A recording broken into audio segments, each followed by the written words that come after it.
What is up? Welcome to Driving the Line on Demand Sunday edition. My name is Alan Bell. We've got a fantastic show lined up for you today. But before we get to that, as always, we take a look at how we did on Saturday. And here is how it looks from Charles and the Schwab. Charles goes 0-2-1 there. Yeah, I can't count.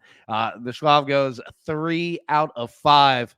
Yale hitting, Western Kentucky hitting, Illinois hitting, tough one on North Carolina there, and tough one on St. Bonaventure. So those are those two. Those are those two. That's a terrible sentence right there. Let's jump to the next. First, get in our March Madness Bracket Challenge now. You will see the link in the show description. Make sure to join the group. It is free. We want everyone to play and have fun. We will have prizes that we'll announce this week once we compile them all together, but make sure to join and get your brackets ready for this week. We'll get you all set up right there. All right, so let's take a look at what the fellas have today in both soccer and in college basketball. So Charles is going with Montpellier and PSG, both teams to score, and over 2.5 at -115.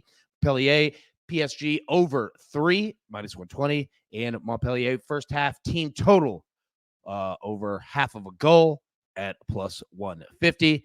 And Howie Schwab is going with Illinois -2.5, Auburn -5.5, and Duquesne +1.5. Those are his 3 plays for college basketball on Sunday. Our man Trent Wade, as we went over in NASCAR, this is what he has for the Food City 500 today. Tyler Reddick over Kyle Busch, Brad Keselowski over Christopher Bell, William Byron, a top 5 finish, Chase Elliott, a top 10 finish, and then a matchup parlay at +200. So Carson Hossover over Josh Berry and William Byron over Ryan Blaney. And then outright winners, he has Denny Hamlin, it's +550 at 0.35 units. Tyler Reddick, at +1,200 outright winner at 0.20 units. Ty Gibbs, +1,200 outright winner at 0.20 units. Brad Keselowski, +1,400 outright winner at 0.20 units. The Ryan Preece, +15,000 outright winner at 0.05 units. So that's what we have for today. The Food City 500 NASCAR at Bristol, baby. All right, now let's get into it. College baseball, okay? Yesterday, we go 1 for 3. Brutal loss there. TCU let us down. Bubba let us down. But you know what? We had some bigger ones that let us down. Texas, North Carolina, brutal ones there. Just awful all around. Florida State and Vanderbilt being our sole parlay winner at +105. Pause there. So we enter Sunday down 2. Not afraid of it. Not afraid at all to hit in the 9th inning, top or bottom, and get ourselves back. But I have to call this out, and I do have to say it. Sportsbooks should be ashamed of yourselves. What are you doing? All right? I totally understand, even though it's ridiculous, that you will not give us run lines. You will not give us totals. All right? That's one thing. I can live with that. But do you see the board today? That what you've given us? I noticed the teams that you don't have listed there. I've noticed that, all right? And what it's done is essentially kind of wreck what our weekend plan is, because there are just, 13 games on the board right now? Over 120 games available? You have 13? 13. It's ridiculous. All right, so that said, this is what I'm going with today.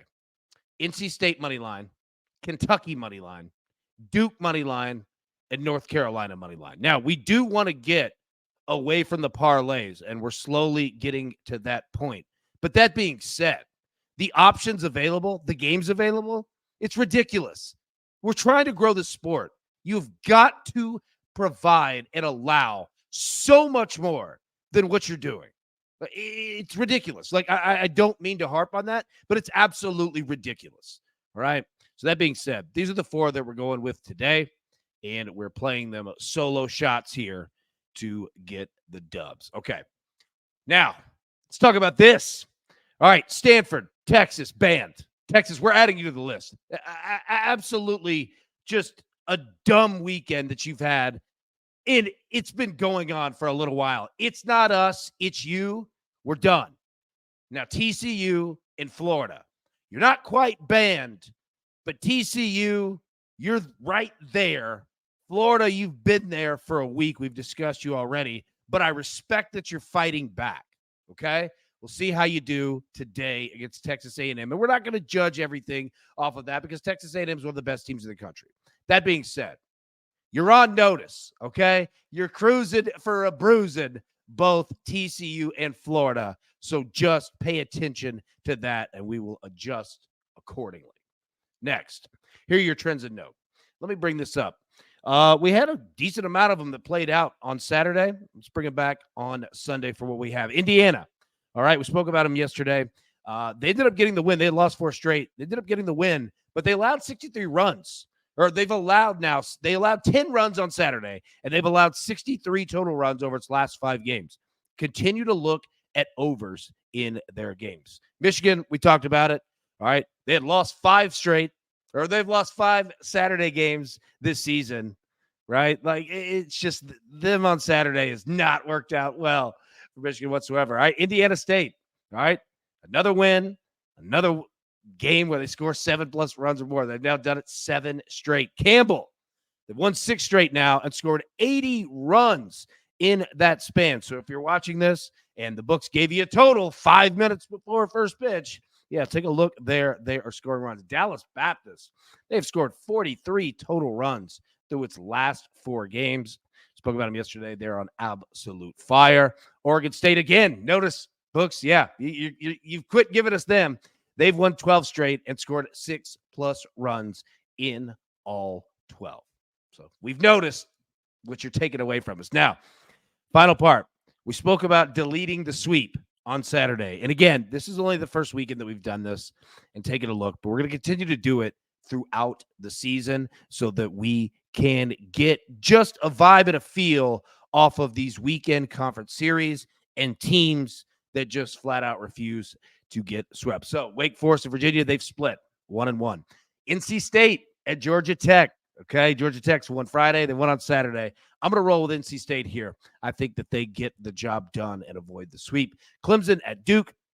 We're on Duke today, but series has been split 1-1 there. Texas A&M Florida, we spoke about it earlier. That series has been split 1-1. Tennessee, Alabama. Notice, don't give us Tennessee in this one. Tennessee wins on Friday. Alabama won on Saturday. And then Auburn and Vanderbilt. You don't give us this game either. Notice that. Yeah, notice that one. Vanderbilt had won on Friday. Vanderbilt won on Saturday. So we'll see what Auburn does on Sunday here in regards to, do they get swept in Nashville or do they get the job done and at least get one out of the 3 games total. But again, yeah, kind of throwing a wrench here, books, into what we plan. I'm sorry. Look, I don't mean to harp on it, but it's shameful. What you're doing is just shameful. Come on, man. Offer more. Be better. You know what? I'm not afraid to take my L's. You shouldn't be either. All right? Get better next weekend. We're going to give you a week to do it. All right, everybody. Thank you so much for tuning in. We will be live Monday morning, normal time, 10 a.m. Eastern. But until then, best of luck. Let's cash these tickets. We'll see you tomorrow.